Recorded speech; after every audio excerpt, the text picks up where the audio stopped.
انسانی حقوق عالمی سطح پر تسلیم شدہ امر ہے کہ ہر شہری کے کچھ بنیادی حقوق ہوتے ہیں۔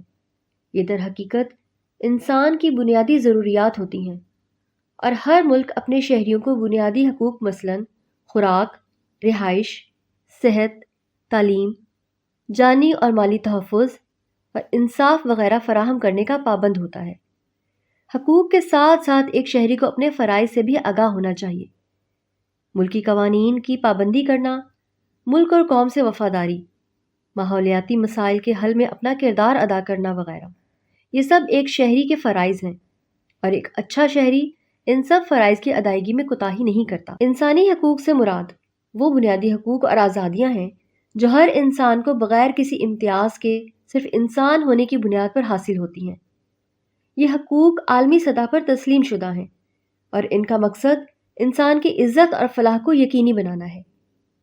انسان کو زندگی گزارنے کے لیے کچھ اہم چیزوں کی ضرورت ہوتی ہے، مثلاً خوراک، لباس، رہائش، تعلیم، صحت، جانی اور مالی تحفظ وغیرہ۔ یہ تمام ضروریات انسانی حقوق کہلاتی ہیں۔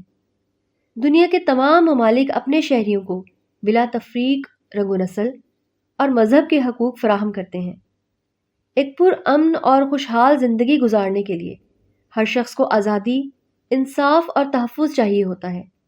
یہ سب کچھ انسانی حقوق کے تحفظ کے بغیر ممکن نہیں ہے۔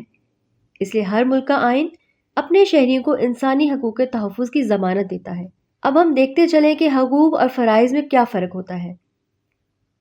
حقوق نمبر 1، حقوق سے مراد وہ مراعات اور آزادیاں ہیں جن کو کسی ریاست کے اندر رہتے ہوئے قانونی اور اخلاقی تحفظ حاصل ہوتا ہے۔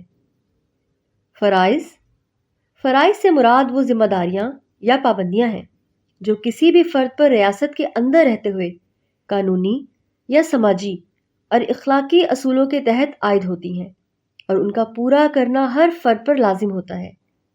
نمبر 2، حقوق ملکی اور عالمی سطح پر تسلیم شدہ ہوتے ہیں۔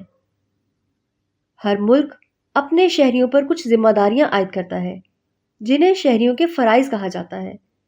نمبر 3، انسان کی وہ تمام ضروریات جو ایک اچھی اور خوشحال زندگی گزارنے کے لیے ضروری ہوتی ہیں حقوق کہلاتی ہیں۔